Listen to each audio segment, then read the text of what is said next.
Oindala isa 14 urte ingurutik, Bartzelonan bizi da Oier Bolibar Bergarra, naiz eta egunerokoa batetik bestera bidaiatzen pasaiten dauen.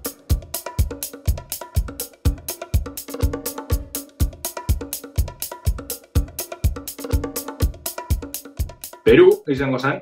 Azkenean, ez da, historia asko daukan herrialde bada, eta ez hori bakarri baitxa familia aldetik bere garaixan nire amona behan jaiotakoa da, bizitzaren gauza etxik, ez? Naiz abera Bergarra izan, eta kuriosidadea daukat herrialde hori bizitatzearen. Kopenhague esaten dugu, ez? Beinara joan ginean bidaian Andria eta Bixok, eta asko guztu jakun, eta beti izaten dugu brometan ez, noiz baitxen Kopenhagen bizitzen bukatuko gula. Ontxe, martzo bukera, txinuak inazio inez. Daukaten hartu emana etxik, eta ikasiko manuian zeigarren hizkuntza izango zen. Osea, gogoz nator, baina ikusiko zelako dificultadea daukan, Hori ez neuke jakingo esaten. Hainbeste dare, baina beti kuriosidadea daukat hizkuntza etxik eta ez neuke ezetze batei bezango. Bartzelonan euskixia dugu eta askotan horku medadia eta eurixia eta berdetasuna falta motatzeot, eta gero hor garenian baitxe euskixia falta motatzen duzu, ez da, tarteko zehose izango ditzak, espero handi barik. Kaixo Oier, zer moduz? Paineko, ondo, hementxe, hastia hasten. Segiro Bartzelona inguru hortan. Azken aldixan lainotuta, egixe esan. Nik uste dut hor euskixia gehiago ikusten duzuela zuek guk hemen baino, ze negu honetan, eta zorionez behintzat ez dugu euski askoik izan. Horko trafikoak izten dutzu arnasi hartzen edo? Trafikoa Barcelonako arazotako bat da eta izan da beti. Egixa da onja plan konkretu batzu martxan darela trafikoa murrizteko, baina nahiko hiriburu intensua da trafiko aldetik baitxa. Inoiz baino gehiago mugitzen garen honetan, ze garantzia dako mugikortasun elektrikoak? Gero eta gehiago, arrazoi asko haitxik gainera, ez? Alde batetik, jasangarritasunan aldetik, ez? Eta batez ere hiriburutan baitxe, nolabait kontaminazio hori ekiditze aldera, ez? Eta beste alde batetik gero eta kompetitiboa dalako eta gero eta erosoagoa dalako mugikortasun elektrikoakin alde batera bestera mugitzea, ez? Da Barcelonan gero eta gehiago ikusten da. Ez automobila bakarrik baizik eta patinete elektrikoak, bizikleta elektrikoak, eta bar. Eta hori trafiko aldetik notatzen da, dexente. Zuk arro hortan diarduzu lanean, izan be, igaz, okerrez banau, enpresa sortu zen da horrekin zabitz, ezta? Bai, urte dexente, 12 urte baino gehiago ginaban energia berriztagarri munduan, energia fotovoltaikoan konkretamente, multinazional suizo baten lanean, eta haindala urte eta hilabete batzuk inguru erabaki noan, nire kabuz proiektu berri batekin hastia, eta mugikortasun elektrikoan inguruko proiektu bada, nun mugikortasun elektrikoan azpiegitura eta kudeaketan inguruko zerbitzuak emoten ditugun. Zehatzau esateko, zertan diarduzue? Historizia dator, oindala 2 urte zehatz, kotxe elektriko bat erosi neban, eta ikusi neban ze arazo gogun hemen Bartzelonan batez ere etxe bizitza, garajietan, garaje komunitarixotan eta azpiegitura instalatzeko, nik kargadore baten beharra neukan, eta azkenean bukatu ginoan azpiegitura komunitarixo oso bat montatzen, ze ez geneukan beste nolako aukerek kargadoreak instalatzeko. Hortik tiratzen, ikusi neban hor aukera bat zauala, eta egin duguna da, hori oinarri moduan hartu eta ero beste arlo batzutara zabaldu, enpresei bagabi zerbitzuak ematen, adibidez, Fagor taldeak instalau berri daben kargadore guztien kudeaketa guk egiten dugu, guk hornitzen dugun aplikazio baten bitxartez, eta baita gabiz aholkularitza ematen, enpresa mailan eta komunitate mailan eta bar, nola egin behar diren gauzak azaldu alde. Ezinbestean, Txinakin harreman zuzena. Bai, Txinakin aspalditi dat hor harremana Txinakin. Nik esan duten moan, enpresa suizo hortan gure merkatu printzipala Txinak izaten bukatu zeban, Txinan garai hartan 1000 baino makina gehiago euskagun instalauta eta lanian, eta 180 pertsonako lantalde bat, aurreko enpresan. Eta hor, azkenean egiten dozuna da harreman estua bertako jendiakin, eta oin egin duguna da, garai hartan lankide izan ginean pertsonak juntau eta elkartu eta zubi berriak eraiki Europa aldera, han dagoen garapen guzti hori mugikortasun elektrikoan aldian, ona ekartzeko, teknologia hori guztia. eta sarrit naguten naiz, oina pirian berriz jungo naiz Txinara, aurrek urtean beste pare bat aldiz hon izan. Eta ze zonaldetara fatezara, gutxi gora bera, edo hainbatetara?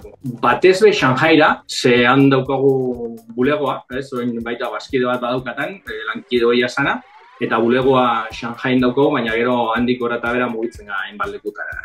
Txinara bakarrik ez, beste hainbat herrialdetara be, eruan zaitu lanak. Bai, nire beti bintzot adibide moan, pasaportiak aduka horretik aldatu diarri zen ebala, ia horri gehiago etxatelako gelditzen zeioak ipintzeko, eta bai, asko mugitzen ditzen. Azkenean multinazional suizo bat ezare lanean, ardura badaukazu, eta itzen dozuna da, horik munduan gora eta bera mugidu, Edozelan be, Bartzelona da, zure bizitokisa ja azkenengo urte luzetan. Bai, hementxe ja aurten udan 14 urte ingo itxut, esaten da, bere garaixan hon txetorren izanetik. Bai, gaina, perfecto gogoratzen dute, ni garai hartan Ulmako bazkide nintzen, eta bizitza aldaketa totala izan zen ontzetortzia, Eta bai, Bartzelonan, dago jenetek irten, Bartzelona etorri, eta hemengo hiriburatek emoten daben aukera eta gabezia danekin, Esan lehike maitasunak eruan zintxuera horra? Bai, holaxe da, gaina koincidentzia izan zen, Madrilera junginan beste kuadriago baten eskalagun ez hautzera, eta azkenean gero errebote horrekin hemen bukatu neban, Eta bai, hori izan zen arrazoi principala, eta hementxe gare, hondi. Zela definiuko zeke, Bartzelona? Bartzelona, hiriburu oso dinamikoa, hiriburu batek eskaintzen daben aukera eta gabezia danek. Baita hiriburu oso dentsua, nola dagon egituratuta ikusten baldin bada, bere garaixan 20. mende hasieran, 19. mende bukaeran definitu zen Bartzelonan askunde horrek diseinau zeban Bartzelonan esampla, esaten da zona hori, eta horrek itxen dabena da oso dentsua, espazio oso aprobetxeuta dago. Orduan,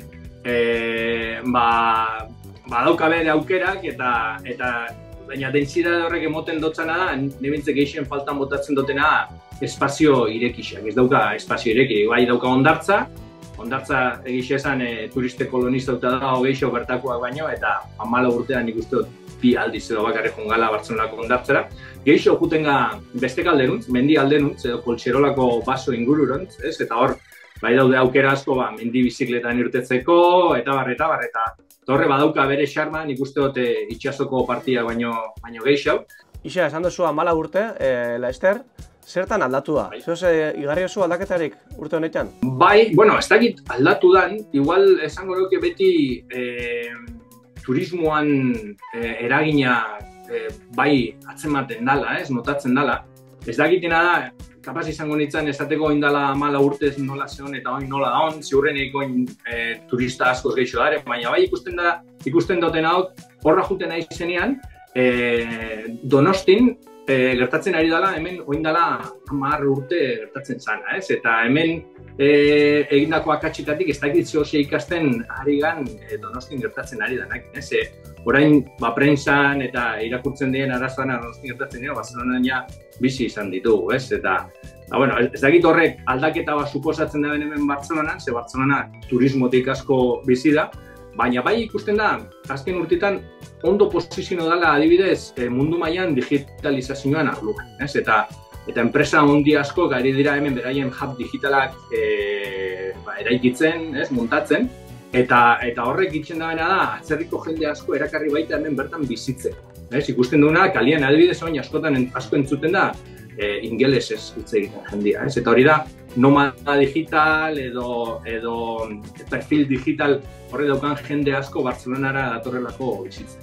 Ja, bukatzen goia, Soier, Bartzelonan ikusten duzu aurrera begira zure burua? Nik uste alternatiba gutxi dauzkatela, hemen familixia, dago bat bai, euskatalana, nik izaten du moan, etxian euskera zeitzen dut berakin eta gure hizkuntza baita katalana, baina bai, nolabait mantentzen, osaiatzen gara mantentzen lotura hori Euskal Herrixakin, baina bai, nire bizitzan nik uste dira. Ez gara hain urruti bez, gainera, hortik, azkenean 6 orduko traiektu bada kotxian, trenean 5 eta erdi inguru, eta ia bengoz bukatzen daen abiadura handiko trena gertu hau egoteko, atzera eta aurrera erraxo baina izeteko, baina ez gare, burutu baina hemen gelitzuko gara. Oso ondo, Oier, mila esker, guri gatiak zabaltziatek eta ondo segi. Eskerrik asko zuei eneko, ungoa komentatzen, ondo izan. Bezarka bat, agur! Berdin, aio!